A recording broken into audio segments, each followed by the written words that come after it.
Assalamualaikum warahmatullahi wabarakatuh. Salam damai sejahtera untuk kita semua. Om Swastiastu, Namo Buddhaya, salam kebajikan. Jangan pernah melupakan sejarah atau jas merah. Esai Sakit Widi Yarmanto. Bangsa ini sedang sakit, tercapik-capik oleh ancaman disintegrasi secara serius. Tangisan kepahitan, pelolongan ketakutan, sayatan memilukan, dan tetesan darah masih mewarnai di sana-sini di republik ini. Setetes darah seakan harus dibalas kucuran darah. Kekerasan seperti tak senyap dari langkah kita. Dalam bahasa Wakil Presiden Megawati, semangat dan wawasan kebangsaan yang telah dibina sejak awal abad ke-20 seakan tak berbekas. Sebagai gantinya, yang mengemuka adalah sikap saling curiga dan saling waspada, khususnya karena orang ragu terhadap niat serta maksud sesungguhnya dari setiap pernyataan yang disampaikan secara terbuka. Dalamnya hati sulit diukur. Salah siapa? Banyak yang bilang itu kekeliruan pendahulu kita. Sebuah jawaban yang menyiratkan sikap dan pendirian yang tak bertanggung jawab. Padahal kesalahan itu menurut Mega terjadi karena semangat dan wawasan moral kita sering dikalahkan oleh egoisme pribadi, kelompok, serta golongan. Ia prihatin. Keprihatinan yang bukan cuma milik segelintir orang. Rasa sakit itu terasa panjang. Kepercayaan konsumen merosot akibat ketidakpastian politik dan keraguan terhadap sistem hukum. Survei Danareksa Research Institute terhadap 1.700 rumah tangga yang disampaikan pekan lalu menyatakan bahwa konsumen nyaris kehabisan daya kesabaran.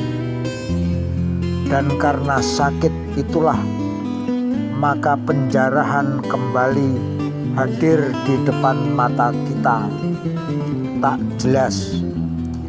Yang pasti kala sejumlah tokoh kelontong dan elektronik terbakar di Cilitan, Jakarta Timur pada Jumat pekan lalu, sejumlah orang malah mengangkuti barang-barang yang tak terbakar, rokok, kue kaleng, dan sebagainya untuk ditilap.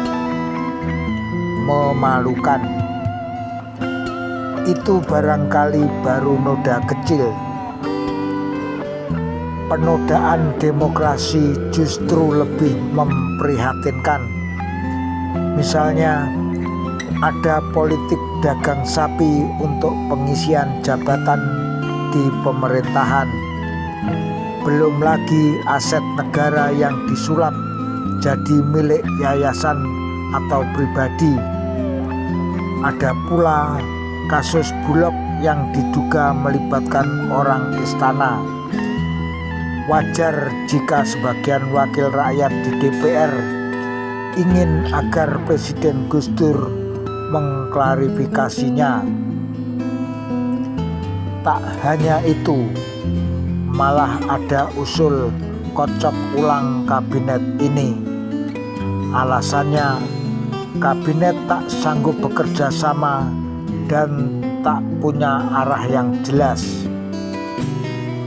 Heri Ahmadi, anggota DPR dari fraksi PDIP, mengkritik Presiden agar mengubah perilakunya dalam memimpin negara.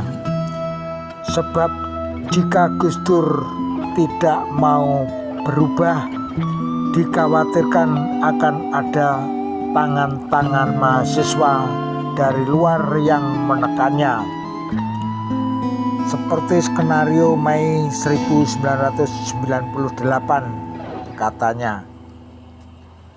Di mata mantan Menteri Fahmi Idris, kesalahan fatal Gus Dur adalah mengeluarkan pernyataan-pernyataan yang database-nya kurang. Contohnya dalam pemecatan Yusuf Kala sebagai menteri. Yang kami persoalkan adalah kebohongan Gus Dur.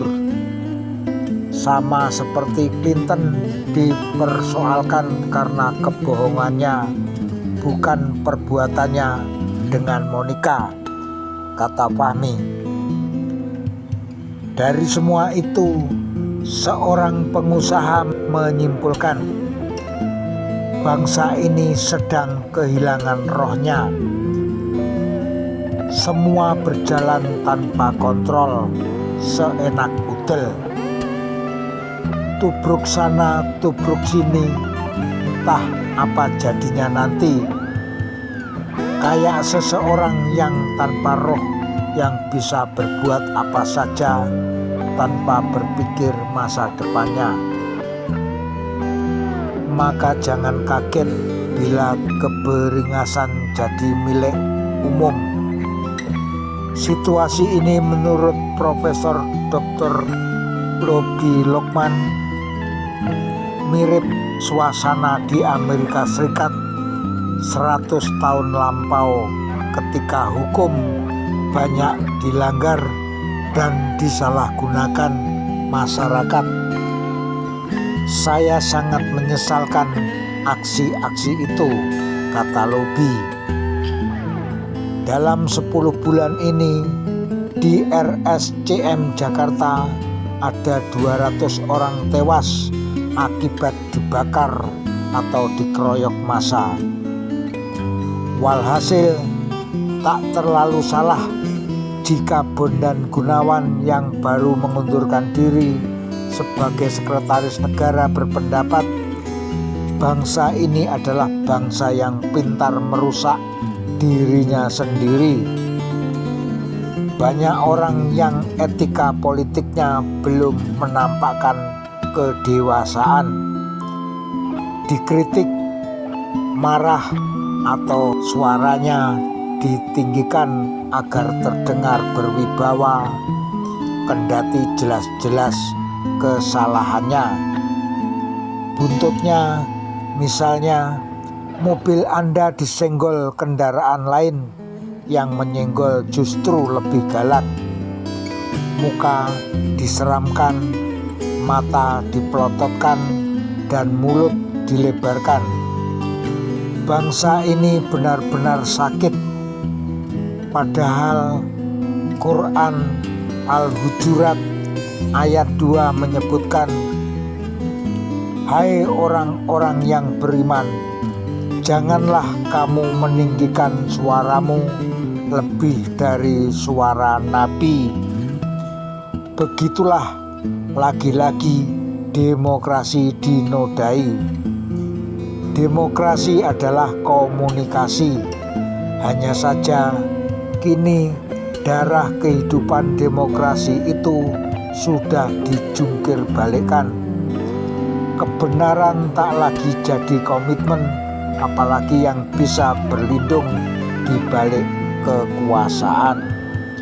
Padahal semua itu tanpa kita sadari bisa mengikis wawasan kebangsaan dan moral anak cucu. Salah siapa? Joseph Brodsky, pujangga Rusia yang memenangkan Nobel, pernah menulis, orang yang bebas jika gagal tidak menyalahkan siapapun. Setuju. Gus Dur pun memahaminya. Kinerja Kabinet Persatuan Nasional adalah tanggung jawabnya dan akan dilakukan di depan MPR. Gus Dur membenarkan ada pejabat yang mentalnya sakit, perlu dibenahi, dan itu butuh waktu. Ini proses pendidikan, katanya. Gatra, 10 Juni 2000, halaman 106.